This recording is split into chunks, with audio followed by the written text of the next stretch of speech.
taking a peek at the key fob for the Hyundai Elantra.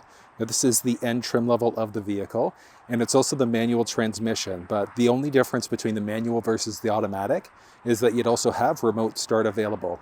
Obviously, manual, you don't want remote start, but utilizing the key fob is straightforward. You've got the lock button, unlock button, corner panic alarm. There's also a trunk release there, so you can just push and hold in order to unlock, and just close from there. If your Elantra did have remote start, you just make sure you're locked first, and then push and hold the little circle button that would be there in order to remote start your ride. And then you could push again in order to cancel the remote start. So it's relatively straightforward. The Elantra also has this little key, and that is to get inside of the vehicle in case the fob's ever died. So all you're gonna do, you're gonna push that up here to pop off this piece, and then it's just a regular key in order to use it there to get inside. Now, there also are a couple other neat key fob tricks that you can do. So one of them is the remote smart trunk. And you've got to get at least 10 to 15 feet away for a few seconds.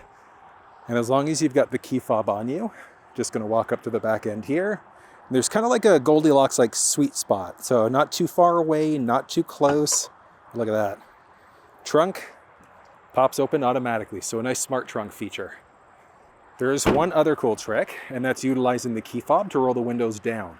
So you're just going to push and hold the unlock button.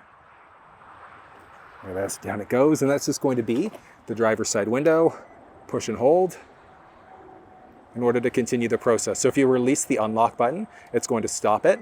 Pushing the lock button, unfortunately, doesn't roll them up. So it's strictly going to be window down. But at least this way, you can air the car out if you need to. And then in order to set these features up, what you're going to want to do, inside of the infotainment system, you're going to go to your setup, and then from there it's going to be vehicle, scroll down into door, and you've got a boatload of options here, but you're looking for smart trunk, and that's the one as you walk up to the back end, it's automatically going to pop the trunk, and then the remote window control in order to push and hold the unlock button to roll the window down. But that's how you utilize the key fob inside of the Hyundai Elantra.